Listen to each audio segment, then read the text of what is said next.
Okay, welcome to MikeScottBaseball.com. Today we're going to be talking about the stance, the batting stance for little leaguers. Okay, we're going to be talking about the feet all the way up to the head, going over faults and corrections and things that you want to watch out for. So let's start with the feet. Let's start talking about what the feet are going to look like in your stance. Okay, we're not talking about the swing yet. We're strictly talking about your batting stance before the pitch comes in. Now, a couple things to watch out for. A lot of kids stand really flat-footed. Okay, they don't have any movement in these feet. If you remember Nomar Garciaparra, okay, he would tend to tap his feet a lot. Okay, trying to get those feet moving before the pitch starts. Okay, you'll see a lot of guys, they kind of rock a little bit. And if you look at it from the side, a lot of these guys, when they rock, they're picking up their heels. Okay, they're not doing a lot of this. They're just picking up those heels, trying to stay loose. So try to make sure that your batters, your kids, your players are moving their feet a little bit before the pitch comes in. Okay. Next thing we're going to look at is transfer of weight. Again, we're talking about the feet and the legs. So the transfer of weight before a pitch comes in. Okay. Right as the pitcher's getting ready to throw, you want to try to get some weight on the back. Now you're going to see I'm not exactly right over the top here, but I'm pretty close. You'll see a lot of kids, again, faults and corrections. You'll see a lot of kids in the Little League, they bat like this. Right when they're about to take a swing, they got a perfect like little V right here, and they just take their step. They never get that weight back. Okay, so again, a lot of movement in the feet before the pitch comes in, right as the pitch is coming in, okay, getting this weight transfer back, okay, trying to get a little bit more of an angle like this instead of that pyramid shape. Okay, let's just talk about the knees a little bit. Goes along a little bit with the feet. Some kids get locked legs, okay, they have these knees really locked right here. Again, with the knees locked, okay, you don't have much motion in the feet. So loosen up, bend the knees a little bit, again, from the side. You'll see it looks a little like this. Okay, there's a nice little balance right there. Okay, the legs get a lot of balance going, a little bend of the knees. Some kids will bend a little bit more than others. That's okay. Just make sure that they're not getting so far down that they can't get their weight back. Some kids get so far down, again, it's just that little step. Okay, so find a nice balance between the two. All right, just a quick thing about the hips. Okay, you don't want the hips to be too far closed. You get some kids that close the hips really far.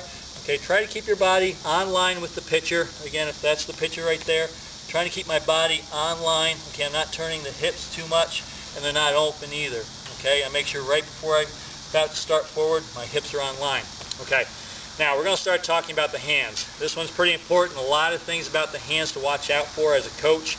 Now, basic position to start your hands, right around this back shoulder. Okay, that's the basic spot. Okay. Couple corrections and faults to look for. Okay, kids starting the hands too low. With these hands too low, it's tough to generate any kind of power. Okay, and sometimes the bat will be very slow. I mean, sometimes it can be quick. You'll have some kids that are quick from down here, but sometimes it can be slow because they're just lifting a bat. If you get a kid that starts low and finishes high, it means he's lifting the bat the whole way. If you go the exact opposite direction, the hand's really high, okay, you can generate power this way, but a lot of kids generate power down. Okay, they take this hand and they pull it down.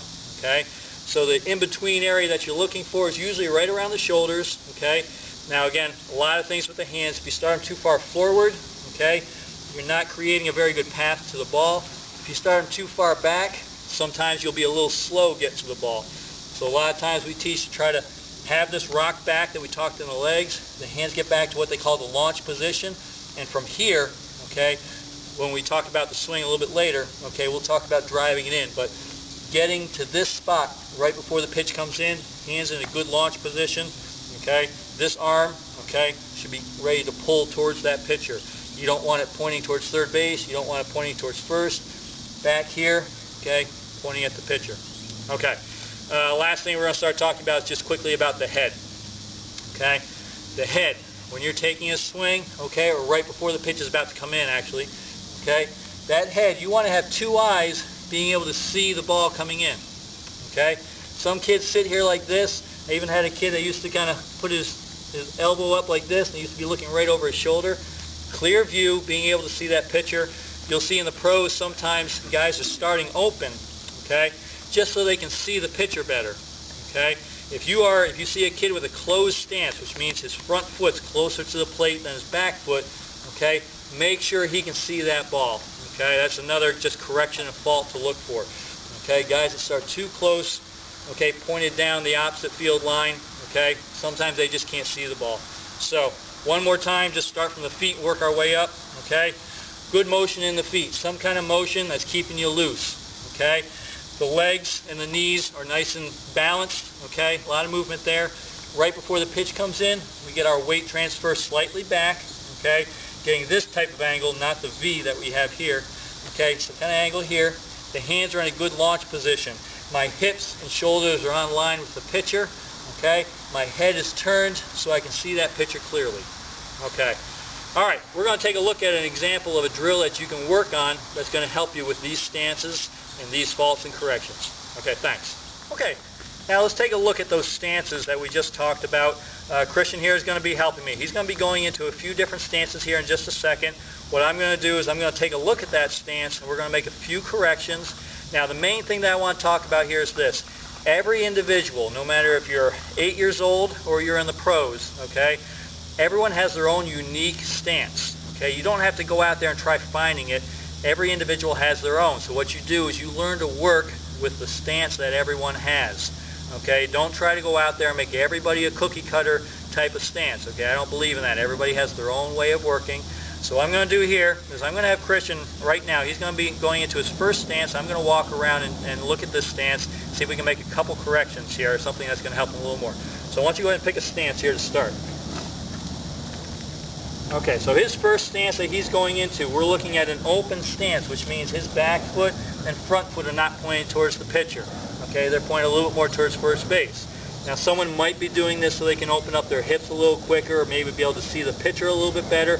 For Little League, I'm not a big fan of this, so one of the things I'd probably talk to Christian about first is let's just move that foot a little bit closer towards the plate. There we go. Okay. If it's on line with the pitcher, great. If he doesn't quite feel comfortable with that, we'll stay a little bit open. Now let's just take a look at his hands right here. Okay. Right now he's laying the bat on his shoulder. It's going straight away. Now that's an okay way to hold a bat. Okay. But mostly what we'd want to do, instead of having his hands kind of pointed this way, we want to get this knob, okay, getting ready to drive into the hitting zone a little bit better. So I'd ask him to make sure right before the pitch comes in that he lifts this bat just a little bit. Okay, just gets the bat a little bit more on a plane there. You don't want somebody starting with a flat bat like this. They can start like that before the pitch comes in, but let's say the pitcher is just getting ready to throw. He's going to get his weight back a little bit, and there comes that bat up a little bit. Okay, so just for very basics, as far as stance one, he started open. Okay, we closed it up just a little bit.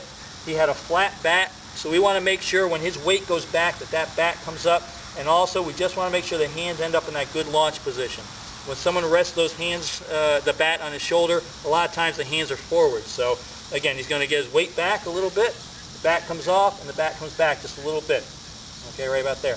Okay, he's going to choose another stance, something else that is a little different. So what's he going to choose this time? Let's take a look. Okay, all right. With this one, you'll see this one very common in Little League. Hands start very low, okay? The bat's going the exact opposite direction. It's going up here, and you'll see that his weight's very evenly placed right here. Not much movement in those feet. When somebody holds their bat really low and really solid, okay, they tend to be kind of stiff.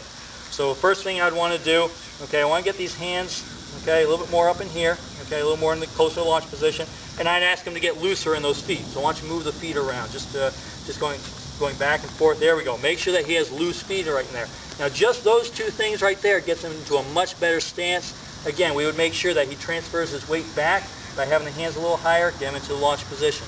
Okay, now we're going to go over one more stance about high hands here. So Christian's going to go into another stance right here. Okay, now this one's very common also. Okay, they get this bat really high, and you'll see that, look which way the bat's pointing. It's pointing way into the outfield right here. Okay. This right here leads to a long, lazy swing. I talked about high hands, how it tends to drop down into the zone, and this is very common for up here. They start hands high, but sometimes they'll wrap them way around the head here, okay? So this one, I would just ask him to drop his hands a little bit, okay? Now I'm not saying he has to have the bat here, but I'd make sure that that bat is a little bit flatter, not pointed out towards the outfield so much. Now the hands, usually, by doing that, they fall right into the hitting zone, okay, into that launch position right back there, okay? Now his legs are in pretty good shape, okay? For the most part, it was just his hands being so high, okay? So again, with this one, all we're doing is rocking back, okay? Hands a little bit further back here instead of wrapped around the back. Okay, All right, that's all we wanted to take a look at right there. Those are the stances, corrections, and faults. Some things to look for. Again, take a look at each one of your players very slowly in slow motion. Try to get a feel for their stance. Make some suggestions, some faults and corrections, and hopefully that'll work for your players, your team, and you'll learn a little bit in the process. Okay, thanks.